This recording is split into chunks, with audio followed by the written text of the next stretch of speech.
Tema kita pada pagi ini menarik, yaitu membincangkan salah satu dari pilar agama kita, di mana pilar agama kita terdiri dari 3 hal. Yang pertama iman, yang kedua Islam, dan yang ketiga ihsan. Jadi pada kesempatan yang berbahagia ini kita akan bertanya, membahas beberapa hal penting kepada ketiga ulama kita yang insya Allah hadir bersama kita pada pagi ini, insya Allah. Dan insya Allah dalam beberapa detik lagi Kiai Idrus Ramli akan datang. Kita sambut beliau terlebih dahulu, insya Allah. Baik, ahlan wa sahlan Kiai.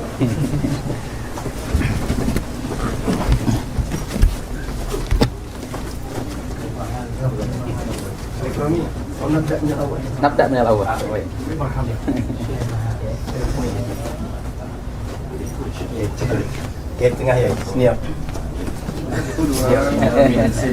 Baiklah hadirin hadirat yang dimuliakan oleh Allah Subhanahu wa taala, para asatiz yang hadir di majelis pada hari ini.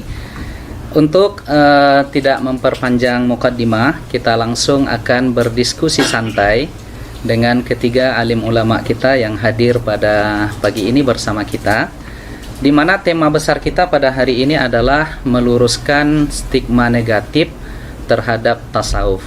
Ada beberapa pertanyaan yang akan kita bagikan kepada para alim ulama kita pada pagi ini. Yang pertama barangkali akan kami tanyakan terlebih dahulu kepada saya belakangan. Saya akhir-akhir. Mungkin kepada Kiai. Tapi kalau dilihat dari senioritas nih, Kiai Idrus sepertinya yang paling senior, Kiai. Jadi kami ajukan pertanyaan terlebih dahulu kepada Kiai Idrus. Ini tentang sebenarnya tasawuf itu apa? Apa bedanya tasawuf dengan akhlak, tazkiyatun nufus, ihsan, daqaik, raqaik, haqaik, dan lain sebagainya, Kiai?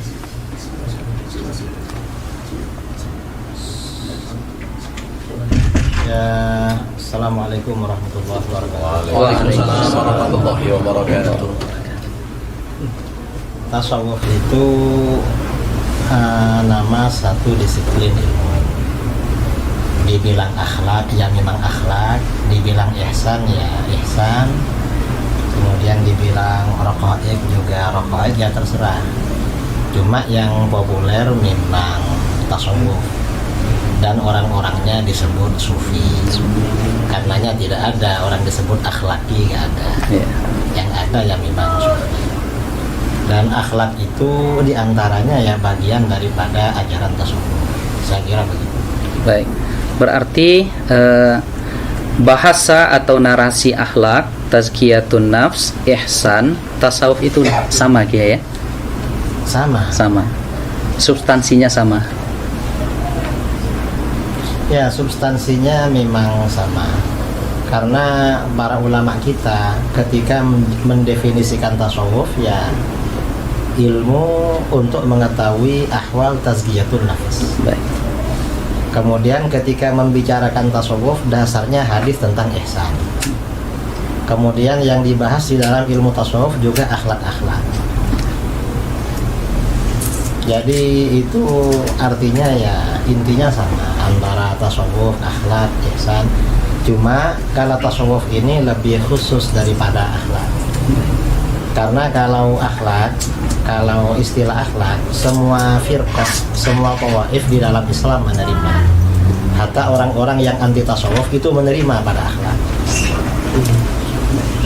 Tetapi kalau tasawuf ini hanya kelompok tertentu yang menerima, artinya jumhur. Orang-orang yang anti tasawuf itu tidak menerima pada tasawuf. Kalau pada akhlak mereka menerima. Baik. Jadi tasawuf ini khususiyah bagi kita. Khususnya ahlu sunnah. Ya, khususnya ahlu sunnah Wal jamaah. Jadi nggak ada tasawuf di Syiah ya? Ya tidak ada. Tidak ada tasawuf di Syiah. Walaupun mungkin mereka menghubung-hubungkan atau mengaku-ngaku ada tasawuf, ya hanya menghubung-hubungkan, mengaku-ngaku. Karena asas tasawuf itu tazkiyatun nafs.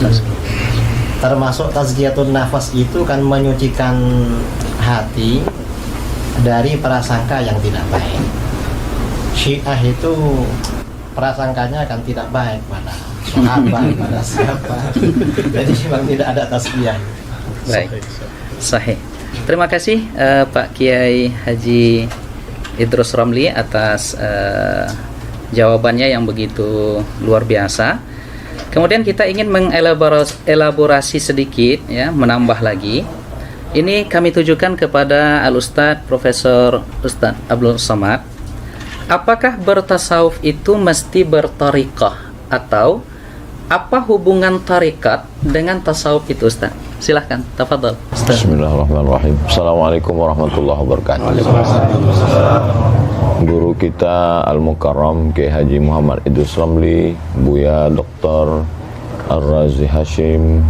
Terima kasih moderator kita Al-Mukarram Ustadz Dr. Zul Ikrami. Bersama kita juga ada Imam Besar Masjid An-Nur Pekanbaru Riau, Al-Mukarram Ustadz Dr. Zul Hendri Rais, dan para asatis yang tak dapat disebutkan satu persatu. Ada mutiara di dalam lautan. Mutiara itu berada di dalam kerang, terang benderang.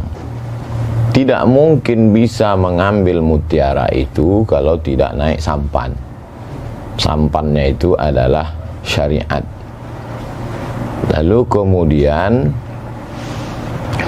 dia mesti berenang. Berenangnya itu adalah tariqat. Lalu kemudian laut, ada lautnya. Lautnya itu adalah hakikat. Lalu setelah dia naik sampan, berenang di laut. Kalau berenang di darat, itu buaya darat. Masuk dia ke laut itu, tenggelam dia, basah dia, nampaknya mutiara itu didapatkannya. Maka itulah dia ma'rifat.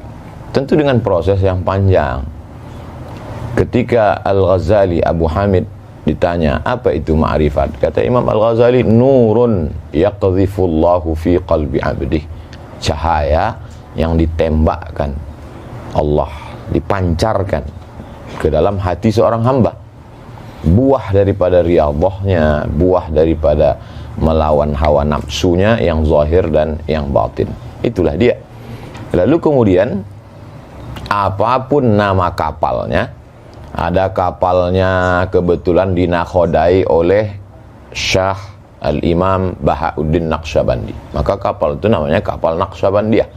Kebetulan nakhodanya namanya Al-Imam Abul Hasan Asy-Syadzili, nama kapalnya Syadziliyah.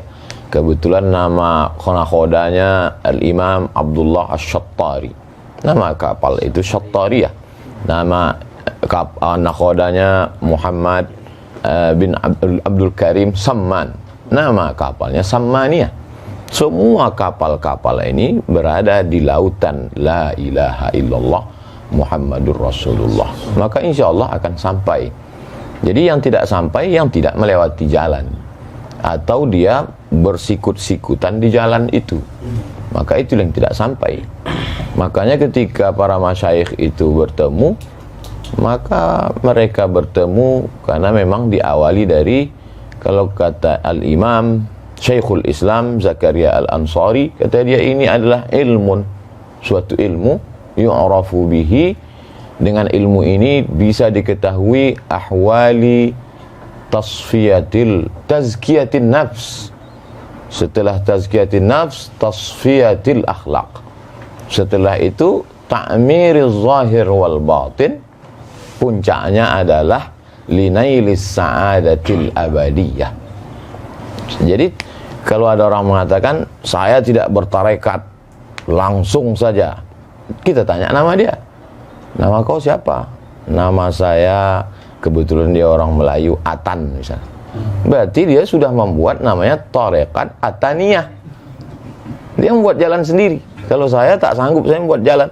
Maka dalam akidah saya ikuti jalan Al-Imam Abul Hasan Al-Asy'ari. Dalam masalah fiqih saya ikuti jalan Al-Imam Muhammad bin Idris Asy-Syafi'i. Dalam masalah tasfiyatil qalb saya ikuti jalan Al-Imam Bahauddin An-Naqsyabandi. Lebih selamat. Wallahu a'lam. Terima kasih Prof. Abdul Somad atas analogi yang luar biasa tentang tariqah, hakikah, dan ma'rifat tadi.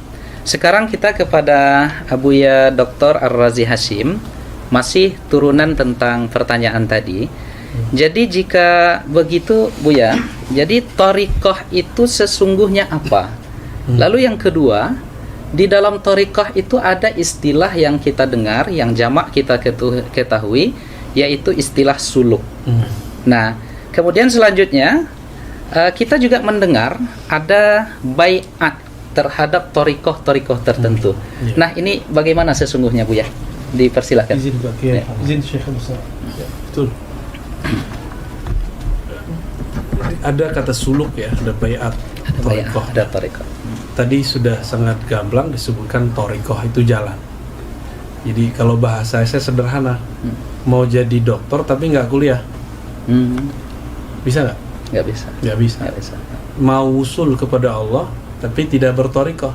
Nah, dalam tariqah itu seperti tadi Syekh Abdul Somad mengatakan ada renangnya, ada cara berlayarnya. Cara itu disebut metodologi. Metodologi itu kemudian diturunkan dalam bentuk suluk.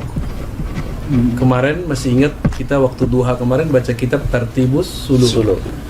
Suluk dalam kitab itu bukan suluk dalam pengertian awam. Pengertian awam suluk itu i'tikaf 10 hari, 40 hari. Enggak, semua thariqah punya metodologi tazkiyatun nafs atau tasfiyatul ahwal atau ma'rifatullah. Metodologinya itu kemudian diturunkan dalam sebutan suluk.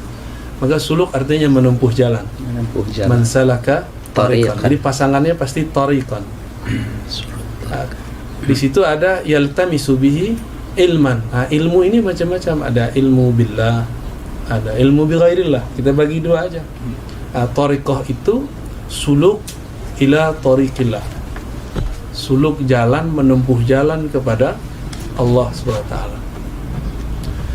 Supaya ada komitmen. Misalnya kita kuliah masuk dosen tertentu, ada kontrak belajar nggak? Ya. Ada. Kontrak belajar itulah bai'at. Baik. Jadi kontrak belajar itu bai'at. Ya. Di saat kita kuliah di satu tempat atau sekolah nyantri, kita pesantren, bisa nggak masuk pesantren 2 pesantren sekaligus? Tidak. Nggak sanggup ya? Nggak sanggup. Nggak bisa. Nggak bisa. Bener. Mungkin. Bagaimana ya? Makanya bai'at itu kalau lagi salik cukup 1 bai'at. Tapi kalau antum sudah mursyid boleh banyak bai'at. Baik. Ya, jadi bai'at itu secara harfiah artinya ngambil sumpah setia mau jadi murid seorang syekh. Bai'at ini tidak akan bermanfaat kalau tidak ada mahabbah kepada syekh itu. Zikir yang 40 kali jadi ramah rasanya. Tapi kalau sudah mahabbah, maka zikir 70.000 pun terasa sebentar. Itu yang dimaksud oleh Sidi Abdul Hasan Asy-Syadzili, syaikhuka man la yut'ibuka. Gurumu, ya, syaikhuka man la yut'ibuka. Gurumu yang jika mengajarmu, menyuruh kamu berwirid, tidak membuat kamu terbebani. Jadi kalau kita disuruh wirid 100 kali pagi sore pun dah terbebani, itu bukan mursyid kita, berarti enggak jodoh. Bukan berarti makom dia bukan sampai makom mursyid, kitanya enggak mahabbah sama orang itu. Maka untuk suluk supaya tidak keluar-keluar, tidak balik-balik, perlu ada bai'ah. Namun dalam pemahaman saya sekarang, bai'at itu kan hakikatnya kepada Nabi, khulafa, ya, kemudian terakhir nanti Imam Mahdi. Maka sekarang itu bai'at thariqat itu intinya sebenarnya adalah at-talqin, ngambil talqin, ngambil kurikulum zikir. Jadi bukan bai'at dalam pengertian bai'at sia-sia, ya, bukan bai'at pemerintahan. Maka boleh dibatalkan, boleh. Antum kalau mau ganti guru silakan. Boleh saya tuh Bu ya? Boleh nggak ganti sekolah? Pindah sekolah boleh? Pindah sekolah boleh ya? Boleh pindah kampus? Boleh. Sama, pindah guru itu sama kayak pindah kampus. Terakhir, kurikulumnya sama. Misalnya Syekh Abdul Somad Naqsyabandi. Syekh terus apa nih? Pak Kiai. Thariqat Ta'addudiyah. Syaziliyah ya? Syaziliyah. Oke. Di Thariqah ini khasah. ada kopi. Ada BPS. namanya sama. Sekolah itu sama-sama kurikulumnya kurikulum A, B. Yang beda siapa? Gurunya, bukan bangunannya. Maka at-thariqah itu yang aham itu bukan nama thariqatnya, bukan nama manhajnya, tapi man mursyiduhu. Siapa mursyidnya? Nah, itulah inti dari thariqah bayat. Ya. Ya, penjelasan yang luar biasa rekan-rekan sekalian yang dimuliakan oleh Allah. Kita tambah lagi dan semakin kesini semakin menarik. Ya, saya ingin ke Profesor Ustadz Abdul Somad lagi. Jadi jika demikian adanya tentang thariqah, tentang suluk dan lain sebagainya, ini mengapa Ustadz di dalam setiap thariqah itu zikirnya berbeda-beda dan mengapa ditalkinkan? Silakan Ustadz. Saya dengan Al-Mukarram Dr. Zulhendri Rais berjumpa dengan Syekh Muwaffaq Mursyid Syadziliyah yang juga muhaddis karena banyak ijazah hadis, murid dari Syekh Badruddin Al-Hasani. Syekh, kenapa amalan zikir ini, tarekat ini berbeda? Ini kok berbeda? Kata beliau, seorang mursyid syekh mengambil dari sunnah, dari hadis. Makanya kalau dilihat aurat zikir-zikir mereka itu, kalau dicari nanti di dalam kutubus sunan tetap ketemu. Yang sebagiannya ilham. Tentu zikir kan ada ma'thurat, ada ghairu ma'thur. Lalu kemudian mana yang menurut dia paling mudah untuk muridnya, atau setelah istiqharah dia, atau ilham yang dia peroleh, itulah yang dia susun, dia ajarkan kepada murid-muridnya. Jadi dalam hal ini saya mengutip saja, menukil, karena saya tidak alim dalam bidang itu, lebih aslam, lebih selamat mengutip. Jadi wirid dalam tarikat ini begini, dalam tarikat ini begini. Ini dalam hal bacaan, dalam hal jumlah dan selainnya. Adapun tentang jalan zikir, dalam hal ini dari pertanyaan-pertanyaan saya ada beberapa perbedaan. Saya tanya kepada Syekh ini tentang jalan zikir. Yang saya maksud jalan zikir itu jalan dia di dalam badan ini waktu berzikir itu. Kata Syekh ini, zikirnya dari Nabi, jalannya itu dari Syekh, dia dapat ilham. Kata Syekh yang satu. Kata Syekh yang satu, enggak, zikirnya dengan jalannya sekalian dari Nabi Sallallahu Alaihi Wasallam. Saya tidak. Yang penting kita biasanya dengan mursyid ini kal mayyit baina man yaghsiluhu, seperti mayat yang dimandikan. Maka tidak terlalu penting tentang itu, karena dia beramal tujuannya adalah dengan ridha itu dia sampai kepada ridha Allah. Jangan beramal untuk meminta sesuatu, tapi beramallah untuk mencari ridha Allah. Karena kalau kau beramal mencari ridha Allah, Allah akan berikan kepada engkau segala sesuatu. Nah, itu yang membuat mereka tidak terlalu mempermasalahkan itu. Saya pun mungkin ketika menanyakan itu mungkin sudah su'ul adab dengan Syekh.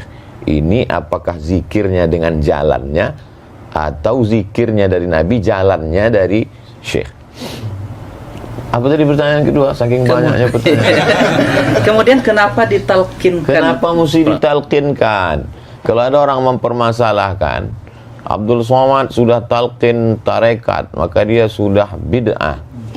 Kalau begitu, Anda juga melakukan bid'ah, karena baca Quran itu dengan talqin. Laqana yulaqqinu, mulaqqin si syekh, kita mulaqqan. Laqinu mautakum, talqinkanlah orang yang mau mati la ilaha illallah. Guru mentalqinkan la ilaha illallah, kata mulut dia. Jalannya begini, kata dia.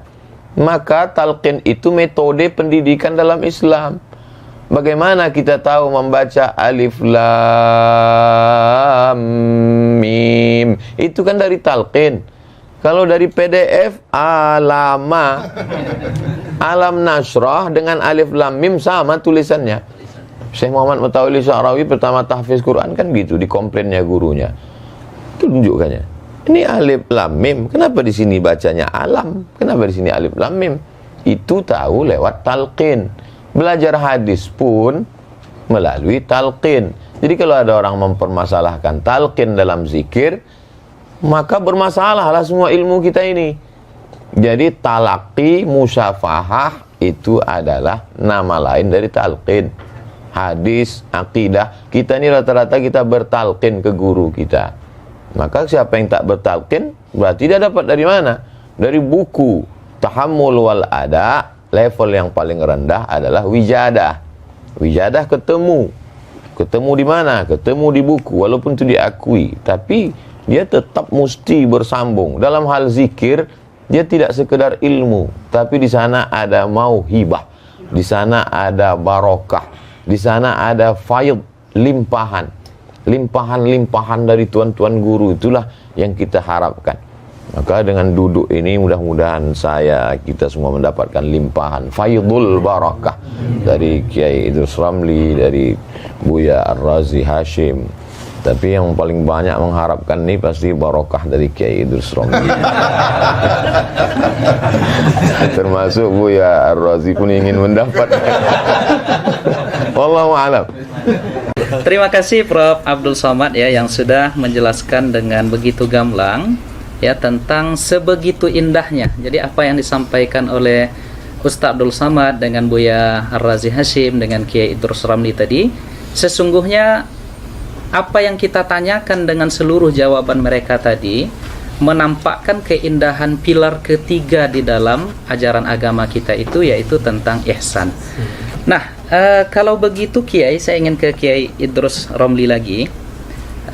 Mengapa ada stigma miring terhadap tasawuf, atau banyak yang menyesatkan tasawuf ini Kiai, dan bahkan dengan tegas mereka katakan sufi itu zindik, kemudian sufi ini adalah orang-orang yang tidak terikat dengan Al-Quran dan Sunnah, dan mereka adalah ahlul bid'ah. Ini mengapa ada stigma dan kesan seperti itu Kiai? Silahkan Kiai.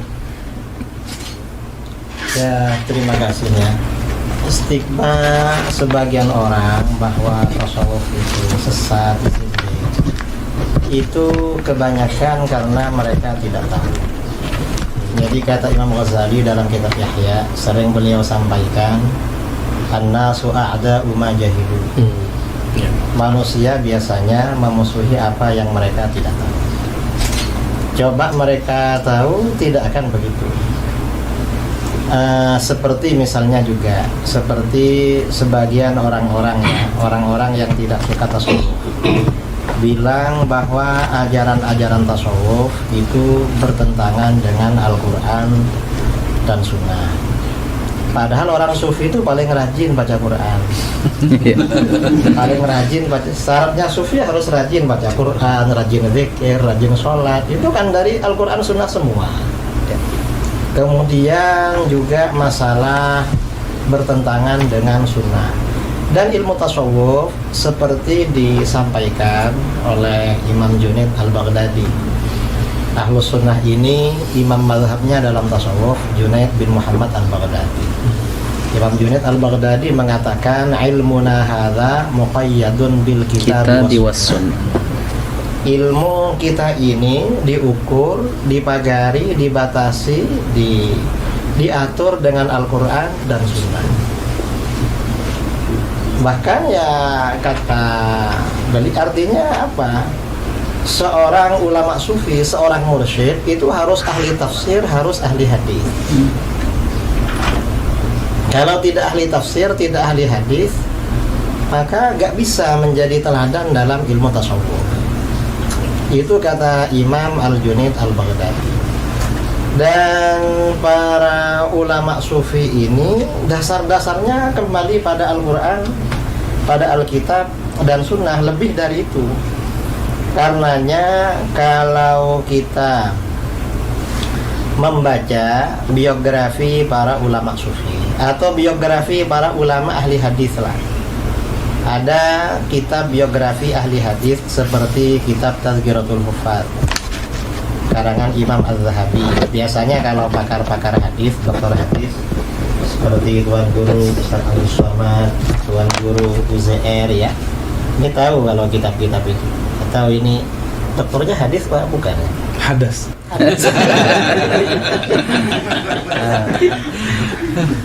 Akidah. Dokternya di akidah. Ya Bu ya. Tidak ya, Di bukan. akidah. Saya kira ahli hadis ya. Hadisnya di Darus Sunnah Yang penting ya. bukan Hadrat Akbar. Dia mau Jumat. Itu banyak kita jumpai para ahli hadis terkemuka itu justru ulama sufi. Baik. Sahih. Banyak para hufat ya. Jadi level tertinggi dalam ilmu hadis itu biasanya kan yang mendapat gelar hafiz, hufat lah. Itu yang level tertinggi. Kalau di sekolah mungkin S3, doktornya itu hafid itu. Nah, itu yang sufi itu banyak sekali. Ada misalnya kita kalau baca kitab sering rawahu Abu Nu'aim. Abu Nu'aim ini orangnya sufi dan beliau menulis biografi para ulama sufi dengan metode ahli hadis yang berjudul kitab Hilyatul Awliya. Hilyatul Auliya. Kitab Hilyah ini bisa dikatakan kitab tasawuf, bisa dikatakan kitab hadis. Bagi muhaddis cocok karena memang standarnya mulai dari sanad-sanad, kemudian dari manhaj yang disampaikan itu ahli hadis. Dikatakan kitab tasawuf cocok juga karena dari awal memang pembelaan terhadap ajaran tasawuf. Jadi kitab Hilyatul Auliya. Atau misalnya siapa lagi ya yang ahli hadis seperti Ibnul A'rabi, itu juga ahli hadis tapi sufi ahli hadis. Dan masih banyak yang muhaddis yang sufi, yang perawi kitab Sahih Muslim. Sahih Muslim ini sanadnya sampai kepada kita itu melalui ruwat yang sufi. Sufi. Gak ada yang selain sufi. Jadi kalau ilmu tasawuf dibatalkan, Habis semua itu. riwayatan kita terhadap kutubus sittah ini Habis semua. putus. Putus. Karena ulama sufi memang yang mengembang itu. Kemudian lagi ya, ada yang mengatakan bahwa di kalangan tasawuf itu ada kelompok zindik. Yang zindik itu mungkin itu yang disebut dengan dakhil, oknum. Jadi dia sebenarnya bukan betul-betul sufi, tetapi tasawuf dijadikan kedok untuk menyebarkan kezindikannya. Nah, untuk oknum-oknum seperti ini bukan hanya di kalangan sufi, di kalangan ahli hadis ada juga. Makanya di kitab-kitab mustalah hadis ya, ada hadis-hadis palsu ahdatsat uzzanadiqah yang dibikin-bikin oleh orang-orang zindik. Dan ini nggak bisa kelompok zindik yang membuat hadis-hadis palsu lalu kita jadikan stempel untuk merusak semua ahli hadis misalnya. Loh, ahli hadisnya ternyata zindik, padahal ya cuma oknum. Oknum itu ya di mana-mana. Di mana-mana ada di kalangan ahli kalam yang zindik ya juga ada. Kalangan ahli hadis ya ada. Hatta di kalangan fuqaha yang punya pendapat syad itu juga ada. Di mana-mana ada memang. Dan kita ya menilai sesuatu itu standarnya secara umum, secara ghalib, bukan pakai standar yang syad, yang oknum-oknum itu. Saya kira itu ya. Kalau masalah thariqah, sebenarnya kita semua ini berthariqah. Saya kalau thariqah dalam istilah ini tasawuf, thariqahnya secara tabarruk syadzili. Tapi kalau thariqatul hayah, thariqah kehidupan saya seperti dari guru-guru saya selalu menyampaikan thariqatuna at-ta'allum wa ta'lim. Thariqah saya ini belajar dan mengajar. Ada guru-guru mau ngajar kita dengar. Ada orang-orang mau belajar sama kita, ya kita ajari. Itu thariqah kita memang. Baik, terima kasih Kiai Idrus Ramli atas penjelasan yang begitu luar biasa. Saya akan ke Buya Ar-Razi Hashim. Jadi turunan dari ajaran thariqah itu Buya. Iya. Dan kita sering diserang di sini. Dan anehnya lagi saya lihat, yang saya perhatikan, mereka juga sesungguhnya ini persoalan robitah. Jadi ada yang menyerang kita dalam persoalan rabithah, tetapi sesungguhnya mereka berrabithah.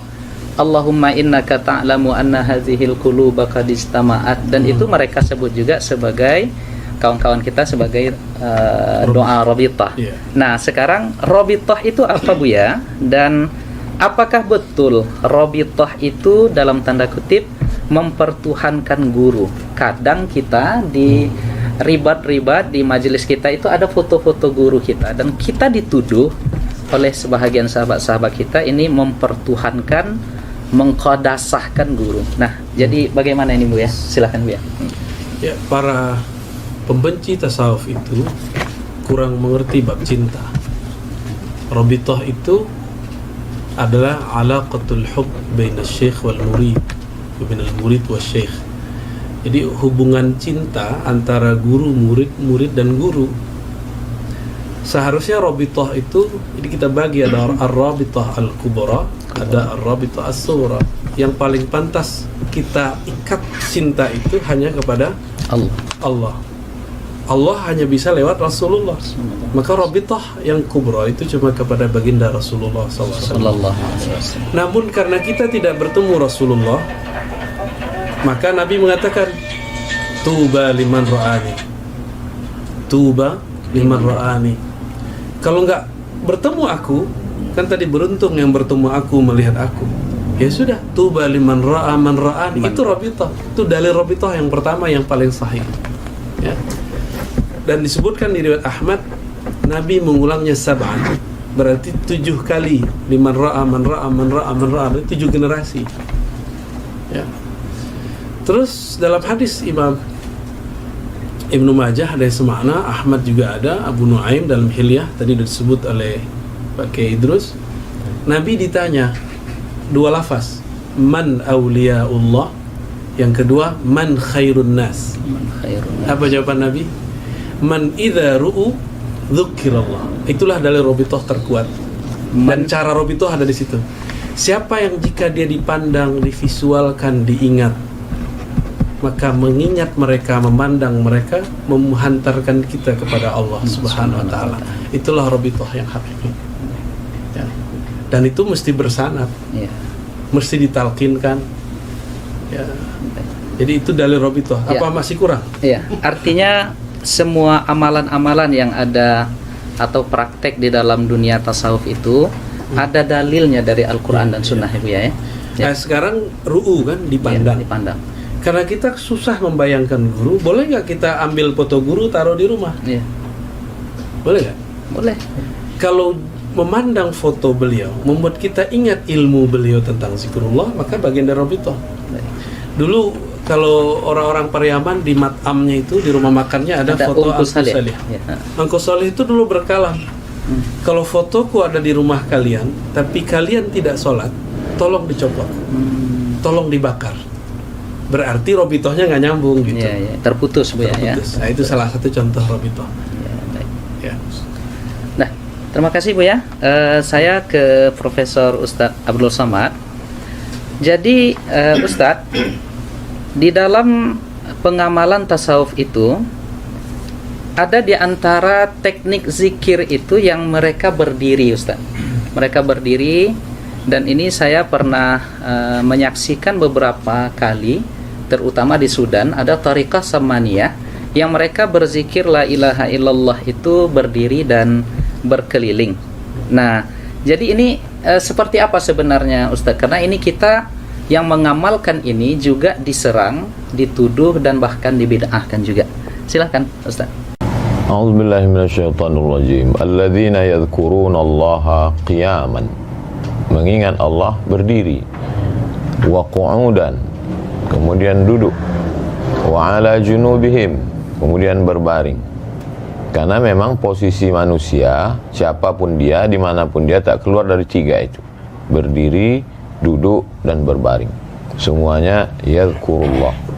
Mereka mengingat Allah Subhanahu wa ta'ala. Mulutnya menyebut, hatinya mengingat, dan akal serta seluruh tubuhnya mengagungkan yang disebut itu, Allah Subhanahu wa ta'ala. Jadi ada juga orang mulutnya menyebut, tapi perbuatannya seperti tidak mengagungkan Allah Subhanahu wa ta'ala. Adapun ketika dia bergoyang tubuhnya, maka ada, kalau kita menikmati sesuatu ada ekspresi. Kalau kita ini diberikan minuman, andai ada minumannya, maka minumannya sama, ekspresinya berbeda. Misalnya Ustaz Zulhendri ekspresinya matanya misal Ustaz Abdul Somad misalnya Masya Allah. Kiai Idrus tentu dia punya khas karena Buya Ar-Razi. Itu ekspresi itu tidak dibuat-buat. Kalau dibuat-buat namanya tasannu, dibuat-buat. Jadi Al-Imam Al-Qushairi dalam Ar-Risalah Al-Qushairiyah dalam pembahasan tentang as-sama', ketika mereka mendengarkan lantunan syair zikir, lalu kemudian terjadi ekspresi di tengah orang yang mendengar dan mengikuti itu atau hadrah, kalau ekspresinya itu murni karena zauq dia, karena Allah, maka berarti itu memang pemberian Allah, hibah. Tapi kalau dia ternyata sengaja tasannu, membuat-buat supaya dikagumi orang, supaya disangka sudah wusul, padahal dia belum apa-apa, maka dia sudah kadzib, dusta, bohong. Jadi kalau kita kenal orangnya, kenal saya Ustadz Zulhendri misalnya, saya tahu pendidikannya, saya tahu keilmuannya, saya tahu amalnya, terjadi sesuatu pada dirinya, saya tidak akan tuhmah, saya tidak akan menuduh beliau sudah melakukan tasannu, membuat-buat. Tapi kalau ada yang jahil, kita sudah tahu, itu kekeliruan adalah ketika menghukum generalisir, diambil sampelnya si jahil tadi, itu secara ilmiah tidak benar. Kita mau meneliti Masjid Ar-Rahman. Apakah masjid ini cukup standar menurut standar Kota Pekanbaru dan Riau? Lalu ketika kita sholat Jumat di sana, pulang, sendal kita hilang. Lalu yang kita ungkap di seminar adalah sendal hilang itu. Itu kita tidak adil. La yajrimannakum syana'anu qaumin ala alla ta'dilu. Jangan karena kebencian kepada pengurusnya, mungkin jadwal khutbah pernah dicoret, lalu membuat kita tidak bersikap adil dan mengambil sampel yang salah itu. Bukankah Goldziher menolak hadis? Dia katakan itu hanya produk abad kedua, hanya karena dia melihat beberapa kekeliruan kecil yang diluruskan oleh Syekh Muhammad Mustafa A'zami. Berarti salah. Jadi kalau ada orang menilai tasawuf salah dari kasuistik tadi, maka sesungguhnya metodologi yang dia pakai sama dengan metodologi Goldziher. Jadi keliru. Jadi dalam hal tentang dia menggoyangkan kepala atau menetes air matanya adalah ekspresi terhadap zauk, cita rasa. Untuk merasakan kopi saja kadang perlu puluhan tahun. Untuk merasakan nikmatnya makanan, pakaian perlu. Bagaimana dengan rasa? Tentu itu melalui proses riyadhah yang panjang. Makanya ketika orang mau mengikut zikir, selalu saya tanya, Ustadz saya mau talqin zikir, kau tinggal di mana? Saya di Rokan Hulu. Oh, pergilah ke Pondok Darussalam. Di sana ada Buya Alaidin yang secara tariqat mu'tabar dan beliau alim Azhari. Oh, saya dari Pelelawan, ada di sana Buya Somad, anak beliau, adik kelas saya Ustadz Zul, imam di Masjid Agung, dan dia alim, faqih. Jadi kita arahkan kekeliruan, kesalahan adalah ketika orang yang baru taubat 2 hari ikut berzikir, diangkat menjadi khalifah, mursyid, lalu itu merusak tasawuf. Karena maka kalau banyak orang bertasawuf, bahkan dosen tasawuf, tapi tidak bertasawuf, sama seperti di Mesir dulu zaman kami ada namanya Dr. Ala. Dr. Ala itu komentator bola, S3 bola, tapi tak pernah main bola. Nah, itu jadi ketemu ada orang yang beramal tasawuf tapi tidak berilmu, ada orang berilmu secara teori tapi tak bertasawuf. Beda dengan Mesir. Syekh Dr. Profesor Dr. Ahmad Omar Hashim, rektor waktu kami dulu belajar, itu mursyid dan dia mensyarah Sahih Bukhari, alim. Nah itu jadi perlu, alhamdulillah hari ini para kiai, para buya, para orang alim bertasawuf. Inilah yang akan meluruskan tasawuf. Wallahu a'lam. Terima kasih Prof. Abdul Somad yang semakin luar biasa penjelasan-penjelasan dari semua narasumber Tuan Guru kita. Jadi saya tertarik kembali menanyakan ini langsung ke Buya Ar-Razi Hashim. Apa yang disampaikan oleh Ustadz Abdul Somad tadi, kenyataannya di tengah masyarakat kita lihat Buya, ada yang bergabung ke thariqah, masuk ke majelis tawajuh itu setelah itu dia ingin kebal peluru, kebal senjata tajam, yatiru fis sama wa yamshi 'alal ma. Terbang di atas awan, berjalan di atas air. Nah, jadi apa bedanya karena kita sering dituduh ini terus nih Bu ya. Bahwa orang yang gabung itu tuh pengen dapat ini. Nah, jadi apa sesungguhnya beda tasawuf itu dengan kebatinan? Iya. Al-Imam Abu Hamid Al-Ghazali pun nulis kitab tentang Fadaih Al-Batiniyah. Fadaih Al-Batiniyah. Batiniyah ini cabang dari Syiah Ismailiyah yang terputus, yang kemudian berkembang lama di Mesir juga ya. Dan justru mereka lah yang bikin Al-Azhar tempat antum kuliah itu. Kemudian oleh Salahuddin Al-Ayyubi, murid Syekh Abdul Qadir Al-Jilani itu di tajdid, direvisinya. Apakah tasawuf itu membuat orang sakti? Itu kali pertanyaannya. Enggak, tasawuf itu mendekat kepada yang maha sakti. Apakah tasawuf bikin kebal? Bukan, tasawuf itu biar antum kebal neraka nanti. Ketika ada hadis Bismillahilladzi la yadurru ma'asmihi syai'un fil ardi wala fis sama', ya. Itu hadis kan dipakai kan untuk silat, debus. Itu boleh. Minta burhan namanya, minta bukti. Ya Allah, kalau memang betul doa ini tembus ke badan, maka tidak ada lagi mudarat langit dan bumi. Tapi jangan sering-sering. Maka lakukan sesekali aja kayak Nabi Ibrahim. Liyatma'inna qalbi. Boleh sesekali. Itu mau diajarin? Belum makamnya Bu ya. Bukan, orang SMA aja bisa, masa dokter nggak bisa. Ya, berarti kurang yakin kalau sama anak SMA yang ini. Belum berani. Ini kurang berani, kurang suja'ah. Itu biar kayak Idrus nanti. Jadi at-tasawuf itu at-taqarrub ilallah, yang maha sakti, mendekatkan diri kepada yang maha sakti, bukan menjadi sakti. Karena iblis itu sakti, tapi nggak dekat kepada Allah. Ini nggak ada urusan kita mau yatiru alal hawa. Kalau itu hawa, burung setiap hari terbang. Apakah dia sakti? Apakah dia jadi sufi? Tidak juga ya. Ya, yang jalan di atas air emang ada. Itu kungfu aja itu. Kungfu hustle. Ya. Jadi beda antara tasawuf dengan kebatinan. Beda. Baik. Nah, lalu saya ingin ke Kiai Idrus. Dari itu Kiai, kita juga sering dituduh dan dikatakan bahwa tasawuf dan orang-orang thariqah itu atau mungkin tasawuf itu berasal dari ajaran Syiah. Dan ini ya beredar di media sosial, di ceramah-ceramah beberapa ustadz. Nah, ini bagaimana nih Kiai, silakan. Memang ada kelompok-kelompok yang sering menabrak kita, seperti tasawuf katanya dari Syiah, lalu maulid juga awalnya dari Syiah.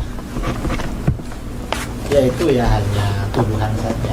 Dan Syiah juga suka mengklaim, Syiah juga mengklaim bahwa semua disiplin keilmuan dalam Islam yang mengawali dulu Syiah. Usul fikih katanya pertama kali dari Imam Ja'far Shadiq. Terus tafsir ya juga begitu. Semuanya dari Syiah. Nggak ada sama sekali selain Syiah. Padahal dalam sejarah peradaban Islam, Syiah itu selalu tertinggal dari mazhab-mazhab yang ada di dalam Sunni, misalnya mazhabul arba'ah. Contoh ya, kita kembali pada tafsir Al-Quran. Setelah mazhabul arba'ah, Hanafi, Maliki, Syafi'i, Hambali, masing-masing punya disiplin kitab Ahkamul Quran. Beberapa ratus tahun kemudian Syiah baru ngarang. Lambat peradabannya, tapi ya Syiah mengklaim. Dan ini kelompok yang nggak suka dengan kita anti Syiah sebenarnya, kadang percaya sama Syiah. Anti Syiah, tetapi berita dari Syiah mereka terima gitu. Mereka terima. Ya, karena mengapa? Ya karena mereka agak suka aja sama kita sebenarnya. Itu aja. Jadi dibilang dari Syiah, ada lagi yang lebih parah dari itu. Tasawuf itu katanya dari Yahudi. Ada yang bilang tasawuf itu katanya dari Hindu, dari mana. Itu lebih parah lagi, tuduhan-tuduhan seperti itu. Padahal ya enggak.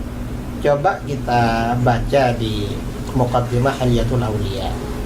Hilyatul Auliya, Imam Abu Nuaim menulis kitab Hilyatul Auliya itu kan untuk menjelaskan kalau tasawuf itu tidak identik dengan kebatinan. Tasawuf itu tidak identik dengan inhilal minas syariah, melepaskan diri dari ajaran syariat. Tidak. Tasawuf itu tidak identik dengan aliran-aliran di luar Ahlus Sunnah, tidak. Karenanya beliau menjelaskan di dalam kitab Hilyatul Auliya. Jadi kalau itu dibilang dari Syiah ya Tidak tepat. tidak tepat sama sekali. Dan semuanya memang Syiahnya mengakui, lalu yang ini percaya. Percaya aja. Padahal ya tasawuf ini ya dari Islam itu sendiri, dari Al-Quran, dari hadis. Kalau kita mempelajari tasawuf, misalnya kitab Ihya karangan Imam Al-Ghazali. Kitab Ihya ini kajian utama di pondok-pondok, termasuk kurikulum wajib. Kalau tidak mengajarkan kitab Ihya berarti pondoknya nakis. Karena itu syaratnya pondok itu harus ada kitab Ihya. Coba baca di kitab Ihya. Hampir semua bab di kitab Ihya itu dalilnya qala Allah Ta'ala. Lalu setelah itu wa amal ahadits. Setelah itu wa amal athar. Enggak ada pernyataan misalnya qala Syiah. Enggak ada begitu. Atau qala al-batiniyah. Qala al-hunud, orang Hindu. Enggak ada begitu. Semuanya Al-Qur'an hadis. Kalau kita pelajari itu di kitab Ihya itu sangat lengkap. Tidak perlu membuka syarah. Di Ihya lengkap sekali. Semua persoalan dalilnya Al-Quran, Sunnah, hadis, asar ulama salaf. Ada semua. Saya dari tadi disuruh jawab tuduhan-tuduhan terus.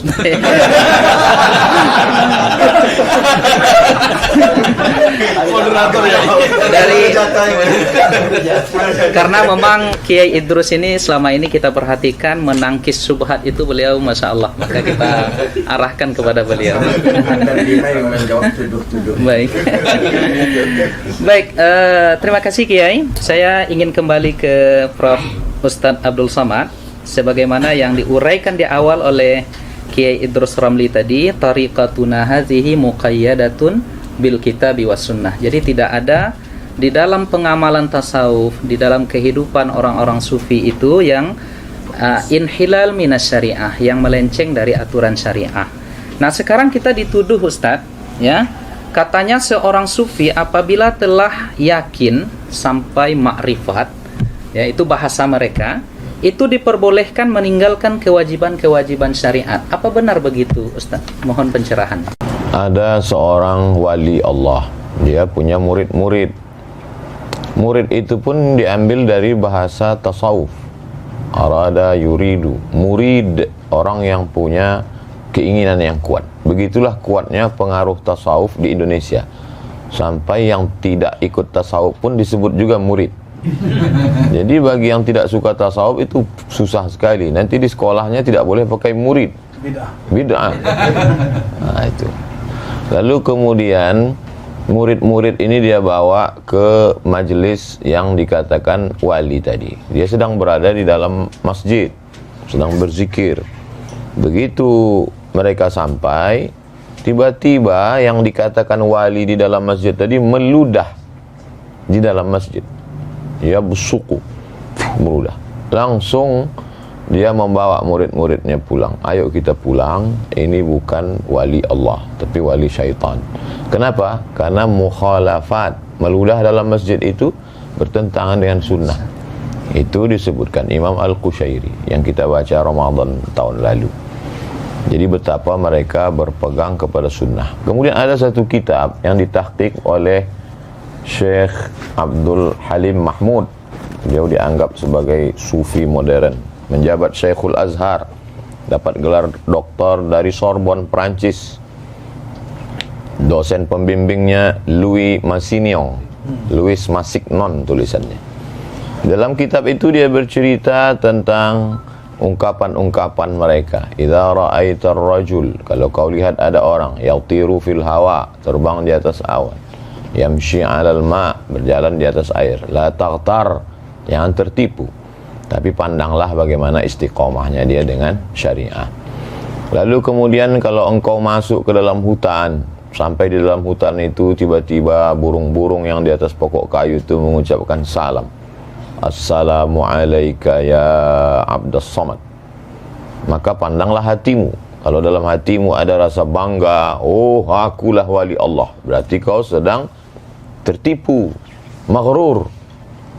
Tapi lihatlah, kalau dalam hatimu ada rasa khasyah, khauf, takut kepada Allah, berarti itu memang datang. Jadi fenomenanya boleh sama, tapi efeknya terhadap diri.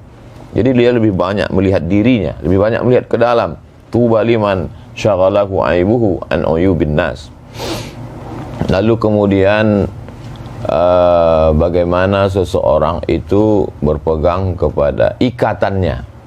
Ikatannya itu adalah Al-Quran dan Sunnah.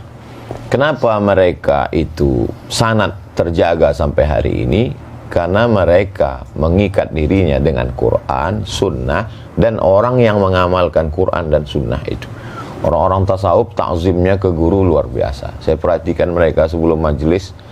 Satu, kalau kita kan baca Fatihah li jami'il mu'minin wal mu'minat muslimin wal muslimat al ahya'i minhum wal amwat min masyariqil ardi ila magharibiha. Selesai satu Fatihah. Kalau kita tengok mursyid-mursyid itu, untuk syekh ini satu Fatihah, untuk syekh ini, maka mereka ingat nama silsilah itu.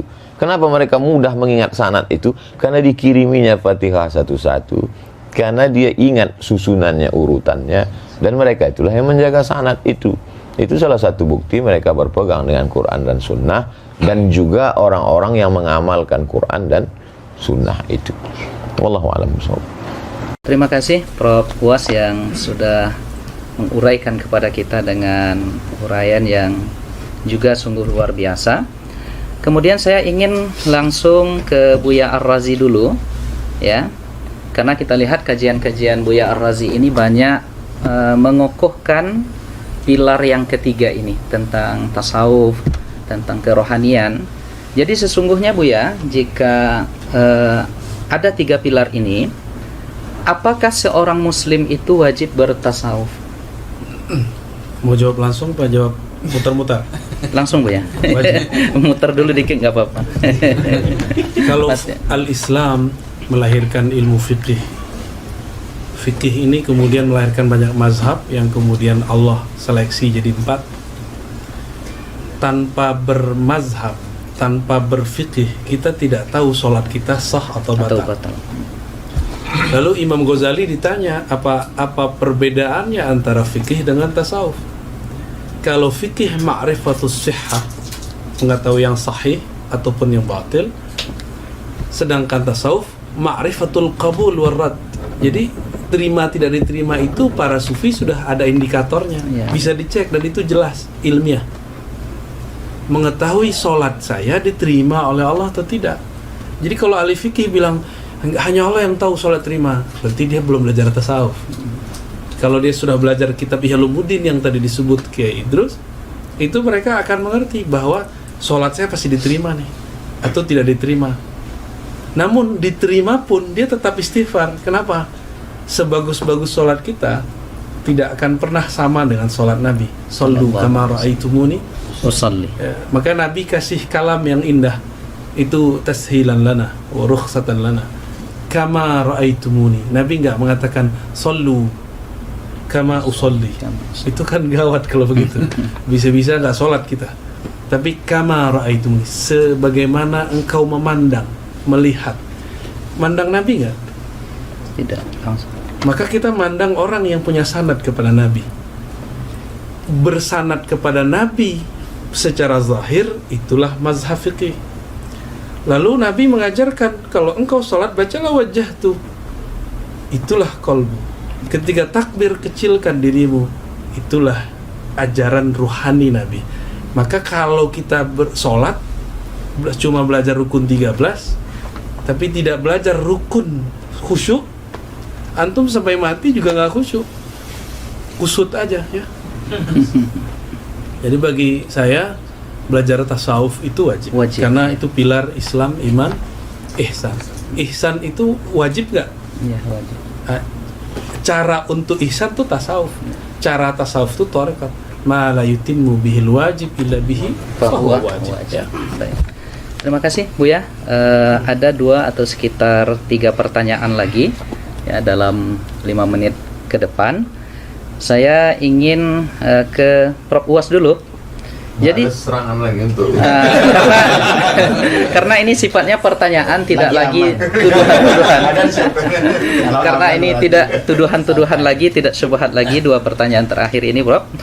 Jadi seperti apa sesungguhnya ya tasawuf itu dalam pengamalan salafus saleh? Ada nggak di masa salaf itu ya salafus saleh yang bertasawuf? Karena katanya ini tidak sesuai dengan manhaj salaf dan lain sebagainya. Mohon penjelasan dari Uwas. Khairul qurun qarni, sebaik-baik abad adalah abadku. Tsummal ladzina yalunahum. Kemudian satu abad sesudah itu. Tsummal ladzina yalunahum. Kemudian satu abad sudah itu. 3 abad inilah yang disebut dengan salaf. Jadi kalau ada orang mengaku guru kami dari kalangan salaf, ada di masjid, kata dia. Jadi kita pun terkejut-kejut.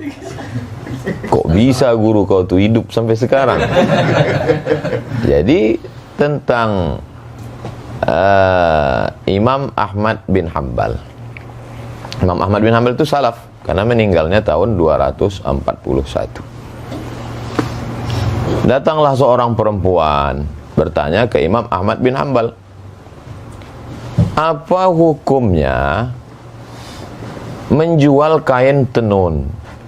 Kain ini ditenun malam, ketika itu lewat tentara, bawa lampu, bawa terang, pas lagi terang itu dia nenun, pas tentara lewat gelap, pas lewat lagi terang tenun. Apa hukum menjual kain ini?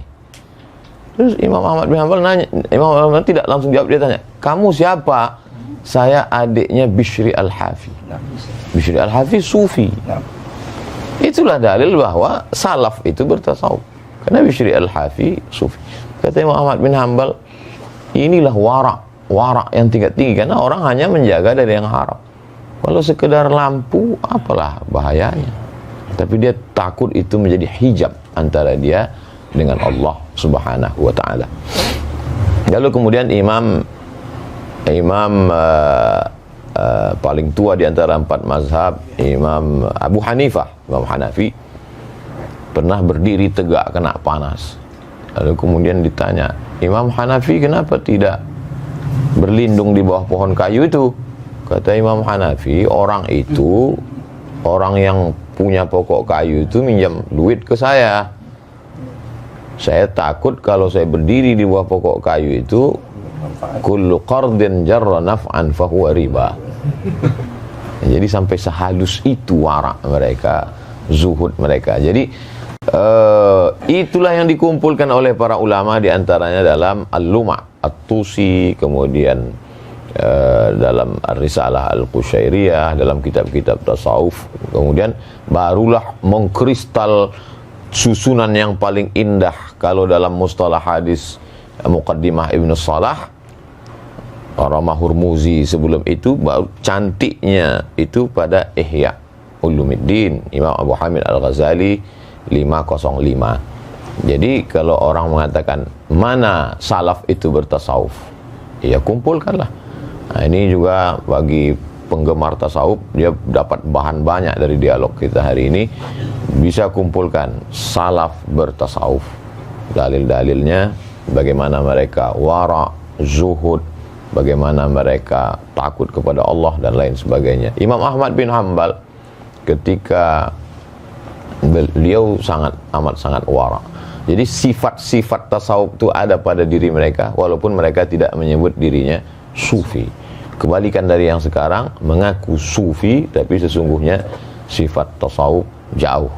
Mudah-mudahan kita termasuk orang-orang yang mengamalkan sifat-sifat tasawuf itu. Amin, ya Rabb. Dan kita dijaga Allah SWT. Saya kira demikian. Allah. Baik, terima kasih Prof. Buas. Ya, berbeda ada kalam beliau tadi. Berbeda pada dengan hari ini, banyak orang yang mengaku sufi tetapi amalnya jauh dari kesufian itu. Cuma ada yang Ustadz Mawardi dulu mendefinisikan sufi ini, Ustadz, mungkin yang Ustadz sebut tadi adalah sufi yang suka piti. Ada lagi Ustadz Mawardi dulu juga suka film katanya. Nah, jadi yang orang-orang yang Ustadz sebut tadi mungkin sufi yang ke arah situ barangkali. Dakhil. Baik. Terakhir kami arahkan pertanyaannya sebelum nanti closing statement dari Kiai Idrus. Ya, ini ke Buya Ar-Razi Hashim. Saya tertarik menanyakan ini Buya, bahwa kawan-kawan kita, asatis-asatis yang mungkin berbeda cara pandangnya dengan kita, itu menilai tasawuf dengan penilaian yang negatif.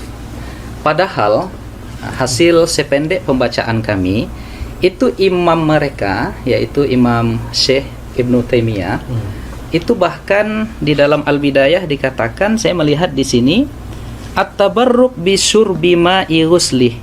Jadi bahkan Imam Ibnu Katsir mencatat ketika beliau meninggal, itu air pemandiannya itu diminum oleh murid-muridnya. Nah, bahkan hudurun nisa war rijal, dan bahkan Imam Ibnu Taimiyah ini dikuburkan di Damaskus itu di makbarah sufi ya. Nah, ini seperti apa ini Buya sebenarnya? Jadi pengikutnya anti sufi, tetapi kita lihat Imam Ibnu Taimiyah dan muridnya Ibnu Qayyim itu bahkan punya karya-karya tentang kesufian, tentang ihsan. Silakan Buya. Baik, bismillah. Ini karena ngomong Ibnu Taimiyah saya harus ta'awuz dulu ya. Biar nggak ngomongnya campur dengan emosi. Baik. Syekh Ibnu Taimiyah awalnya adalah asyadun nas ya, i'tidaan ala as-sufi wa sufiyah. Adalah orang yang paling keras menyerang tasawuf, tapi niat dia baik. Dia punya definisi tasawuf itu sendiri. Bagi dia sufi itu seperti yang dikatakan Imam Junaid tadi, muqayyadun bil kitabi was sunnah. Tapi itu persepsi dia. Maka dia seranglah Al-Bakri, dia seranglah Ibn Arabi, hatta Ghazali nggak selamat dari dia, hatta Al-Kushairi itu pun dihantam. Yang paling lucu yang dari kalangan Hanabilah yang menulis kitab Manazilus Sa'irin, Al-Imam Al-Harawi, yang gelarnya juga Syekhul Islam, itu juga dikritisi oleh dia. Jadi Ibnu Taimiyah ini memang jiwa-jiwanya kalau sama orang Asy'ariyah sekarang ya ini jiwa rudutnya tinggi ya, sehingga kalamnya betul-betul sangat fasih. Kata Az-Zahabi, jika dia yarud ala syai' ka'anna kulla kitabin baina ainaihi. Seakan semua kitab yang dia serang itu sudah hafal semua. Cerdas, secara ibarah ya. Jadi dia cerdas secara memorize, bukan cerdas secara analyze. Ya. Ibn Taimiyah tahun 709 itu pernah berdialog dengan Al-Imam Arif Billah bin Athaillah Sekandari. Kita pernah bahas itu kemarin ya. Di situ terjadi dialog. Sebenarnya Ibn Athaillah sedang yunsih ya, memberikan nasihat yang tulus kepadanya. Tapi dipahami oleh Zahabi Ibnu Katsir sebagai syadidan ala Syekhul Islam, orang yang keras kepada Syekhul Islam. Emang begitu. Jadi dari dulu antum kalau mau menjawab tuduhan salafi dianggap kita memfitnah. Kalau kita mengkritisi mereka itu dianggap apa? Nyebarin syubhat ya. Menjadi syubhat yang menyambar-nyambar. Syekh Ibn Taimiyah ini diabadikan sanad thariqatnya oleh Syekh Muhammad Hafiz At-Tijani dalam beberapa makalah sanad ya. Oh, jadi beliau ini punya sanad thariqat. Dan itu ke Sidi Abdul Qadir Jilani. Jarak beliau dengan Al-Imam bukan Tijani, Abdul Qadir Jilani. Al-Jilani itu cuma 2 orang. Beliau berguru kepada, seingat saya namanya Abu Muhammad, kemudian dari Ibn Qudamah langsung daripada Syekh Abdul Qadir Jilani. Jadi Ibn Qudamah itu datang dengan Ibnul Jauzi ke Baghdad 40 hari sebelum wafat Syekh Abdul Qadir Jilani. Hari ke-40 dia wafat, suluk mereka selesai. 40 hari mereka 40. Maka Imam Ibnul Jauzi mengerti isi Ihya. Ibnu Qudamah pun kemudian menulis tentang bab Tazkiyatun Nufus dalam beberapa risalahnya ya. Ibn Taimiyah nyambung kepada Syekh Abdul Qadir Jilani. Maka dalam Majmu' Fatawa ada 2 jilid, beliau menyebut Syekh Abdul Qadir dengan Sidi Syekh. Terjemahannya apa? Tuan guru. Dan itu istilah tasawuf ya, Sidi Tuan Syekh. Ya, Tuan Syekh Abdul Qadir Jilani dan Abuya. Sidi. Ada tambahan belakangnya. Qaddasallahu sirrah. Dan yang paling ajib dalam Madarijus Salikin yang 1 jilid tebal itu, Ibnu Qayyim yang menulis memori dia dengan Ibnu Taimiyah dalam syarah-syarahnya. Begitu juga Al-Wabilus Shayyib, dia menyebut Ibnu Taimiyah dengan Qaddasallahu sirrah. Berarti dia sudah mentakdis gurunya sebagai seorang wali, karena Qaddasallahu sirrah itu cuma wali. Mursyidnya belum boleh. Kalau belum wali ya. Kalau antum wali murid. Jadi Ibnu Taimiyah fi awakhir umri kana yamil ila tasawuf bal yadfa anhu. Jadi beliau di akhir hayatnya memang sudah cenderung bertasawuf karena sudah tidak boleh lagi nulis, tidak boleh lagi berfatwa, dan beliau yakhtimul Quran fi shalah. Jadi khatam Qurannya dalam salat. Ba'da subuh zikir enggak berhenti-berhenti, dan itu cuma amalan sufi. Jadi akhir ayatnya beliau asli bertasawuf. Jadi intinya Ibnu Taimiyah tidak anti tasawuf, dia cuma ingin membersihkan tasawuf versi dia. Lalu mengapa murid-muridnya sampai hari ini pengikut metodologi beliau itu anti dan sangat keras itu Bu ya? Kira-kira apa itu latar belakangnya kira-kira? Li'annahum ma indahum isnad ya. Karena mereka enggak punya sanad. Kalau orang enggak punya sanad fikrah, sanad ijazah, sanad tarbiyah. Mereka enggak punya sanad tarbiyah. Sanad ijazah aja nggak punya kan. Sanad tarbiyah ini paling mahal. Mereka nggak punya sanad tarbiyah, sehingga tidak ada yang ngerekam thariqatnya Ibnu Taimiyah. Ketika dikabarkan oleh para masyayikh, Ibnu Qayyim nulis Madarijus Salikin, itu Muhammad Hisan itu mentahzir kitab Ar-Ruh. Jangan dibaca kitabnya. Al-Adawi meragukan karya Madarijus Salikin. Usah baca kitab ini. Jadi mereka sendiri kurang ajar sama imamnya. Apalagi sama kita. Apalagi sama orang-orang di samping saya. Jadi ini terakhir ya. Kita itu walaupun mau menjawab mereka, tapi niatnya memperkuat diri kita. Kita la nashtaghil bimasailihim bi ikhtilafihim. Kita enggak usah repot dengan mereka. Kita perkuat saja aswaja yang kita punya. Masalah mereka mau jidal ya sudahlah, biarin aja. Nanti kalau jidal kita serahkan kepada Syekh Idrus. Baik. Baik, terima kasih Buya Razi Hashim ya, dengan segala informasi berharga yang beliau sampaikan kepada kita tentang sisi lain dari Al-Imam atau Syekh Ibnu Taimiyah. Kita masih menyebutnya imam, kita masih menyebutnya syekh, sebagaimana disampaikan oleh Buya tadi. Murid-murid beliau sudah menganggap beliau pula menjadi seorang wali dengan ungkapan Qaddasallahu sirrah. Artinya ujung-ujungnya kita yang ingin mencintai tasawuf ini adalah kebeningan kalbu. Maka kita tidak punya rasa benci kepada siapapun. Artinya ketika ada yang menuduh kita, tentu kita berhak untuk memberikan hak jawab. Itu aja barangkali ya. Prof. Was. Nah, terakhir kita minta closing statement dari Kiai Idrus Romli, karena tadi pertanyaan-pertanyaannya memang yang sifatnya rudud harus diberikan kepada beliau, dan sudah habis ya tentang rudud itu. Maka untuk closing statement kita berikan dalam waktu barangkali 3 menit kepada Kiai Idrus Romli hafizahullah ta'ala. Silakan Kiai. Hafizahullah, bukan Hafizahullah. Hafizahullah ta'ala. Sengaja tadi disebut itu mau memancing Kiai. Apa komentar? Silakan, Kiai, tafadhol.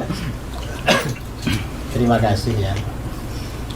Jadi saudara-saudara kaum muslimin dimanapun Anda berada, dari tadi kita menikmati sajian tentang ilmu tasawuf yang disampaikan oleh ini dua tuan guru yang sangat viral sekarang ini. Setelah saya gitu.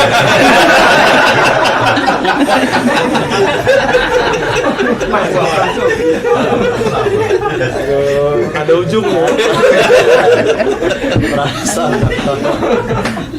Tuan Guru UAS, kemudian juga di samping saya Buya Dr. Al-Wazi Hashim, dan beliau semuanya doktor. Saya gurunya dokter. Saya ini kawannya. Dokter pilih ijazah. Maaf saja. Bahwa ajaran tasawuf itu adalah ajaran Islam yang murni dan sumbernya dari Al-Quran, hadis, serta pengamalan generasi salaf sejak para sahabat dan generasi berikutnya. Itu ajaran tasawuf. Dan tasawuf ini merupakan satu di antara 3 pilar dalam Islam yang tidak dapat terpisahkan. Kalau di dalam hadis yang terkenal dengan hadis Jibril, ada iman, ada Islam, ada ihsan. Iman ini kemudian di dalam agama kita ini diterangkan oleh para ulama dalam ilmu akidah, ilmu tauhid. Kemudian Islam kemudian menjelma menjadi ilmu fikih, dan ihsan menjelma menjadi ilmu tasawuf atau ilmu akhlak. Kalau tasawuf ini tidak ada, berarti terdapat kekurangan dalam diri seorang muslim, karena salah satu pilarnya tidak lengkap. Ini masalah tasawuf. Dan tasawuf ini bukan teori, tetapi lebih pada pengamalan. Karenanya para ulama ketika mendefinisikan tasawuf, definisinya beda-beda. Karena yang mereka definisikan itu sesuai dengan ahwal atau apa yang dicapai, yang dirasakan oleh masing-masing. Karena memang tasawuf itu lebih pada pengamalan daripada teori. Karena itu kaum muslimin ya dimanapun berada, ya tidak perlu meragukan terhadap keabsahan ilmu tasawuf. Dan tersebarnya Islam di negara kita adalah karena jerih payah para ulama sufi. Para ulama sufi lah yang menyebarkan Islam di wilayah Nusantara ini. Sehingga kita, mayoritas bangsa kita, mungkin 90% bangsa kita muslim, itu semua atas jasa-jasa para ulama sufi. Kita bersyukur kepada Allah Subhanahu wa Ta'ala, cinta kepada para ulama sufi. Kalau Al-Fakir sendiri, Al-Fakir ya bukan sufi, bukan sufi dalam arti yang diterangkan dalam ilmu tasawuf. Kalau seperti kita ini ya mungkin muhibbin. Kita ini menjadi penggemar ya, menjadi penggemar pecinta kaum sufi, itu sudah bagus sekali. Kalau kita ini menjadi sufi betulan seperti para ulama sufi yang dulu-dulu, ya mungkin ya bukan makomnya. Kita ini hanya makom pencinta sufi. Saya kira seperti itu. Dan saudara-saudara gak perlu ragu-ragu dengan kebenaran tasawuf. Kalau ada orang-orang yang tidak suka dengan tasawuf, menuduh-nuduh atau bilang sesat, bilang apa, itu gak perlu didengar.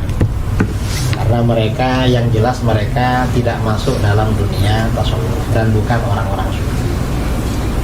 Saya kira itu dari saya, mungkin mewakili dari 3 narasumber, saya dan 2 kawan ini ya, termasuk mewakili diri sendiri. Kiai Idrus dilawan. Saya kira itu dari saya. Kurang lebihnya mohon maaf. Assalamualaikum warahmatullahi Waalaikumsalam warahmatullahi wabarakatuh. Masya Allah, rekan-rekan sekalian, para asatiz, para hadirin hadirat yang dimuliakan oleh Allah, keterangan-keterangan, penjelasan dan uraian yang disampaikan oleh ketiga pendekar aswaja ini luar biasa. Saya tidak akan menyimpulkan apapun yang mereka sampaikan, tetapi sebagai penutup dari moderator, saya teringat dan diingatkan oleh beberapa kawan tadi. Dulu ada 3 orang Asy'ariyah sezaman. Yang pertama namanya adalah Al-Imam Ibnul Baqillani. Itu gelarnya digelari pada masa itu dengan Bahrun Mawrik. Ya, beliau ini ibarat lautan yang menenggelamkan. Kemudian ada Al-Imam Abu Bakar Ibnu Furak, Ibnul Fawrak, ya. Ini gelar beliau adalah Sallun Mitrak, ya, pedang pemukul besi. Jadi luar biasa hujah-hujah beliau sezaman dengan Imam Ibnul Baqillani.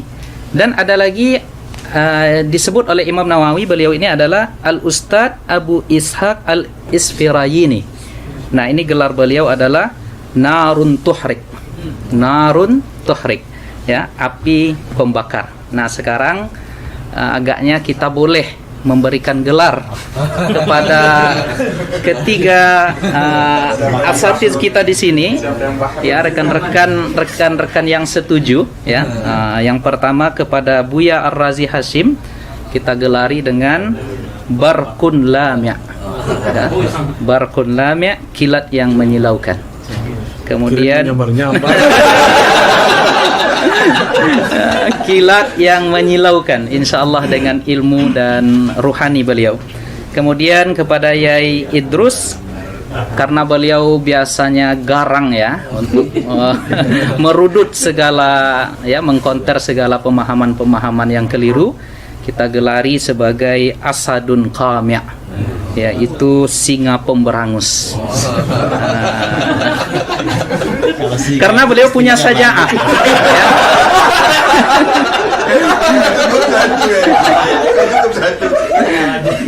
Karena beliau punya saja'ah, ya, terus punya saja'ah yang mungkin belum diamalkan oleh Prof Uwas dan Buya. Maka cocok kita sebut sebagai Asadun Qami'. Kemudian terakhir kepada Uwas kita berikan gelar Saifun Qati', pedang tajam. Luar biasa, ya, anekdot para alim ulama kita ini yang, ya, sesungguhnya bercanda tetapi ada hikmah-hikmah yang luar biasa dari jawaban-jawaban mereka. Kita bermohon kepada Allah Subhanahu wa taala, semoga Allah kumpulkan kita dengan Sayyiduna Muhammad sallallahu alaihi wasallam di surganya dan diberikan nikmatnya pandangan kepada Allah Subhanahu wa taala kelak di surga, kita mendapatkan ridha darinya. Dan tentunya kita yang berkumpul di sini dan siapapun yang melihat video ini, mudah-mudahan diberikan kasih sayang oleh Allah Subhanahu wa taala. Dan kita ungkapkan, ya, kepada mereka dan kepada yang hadir semuanya bahwa kita mencintai mereka karena Allah Subhanahu wa taala.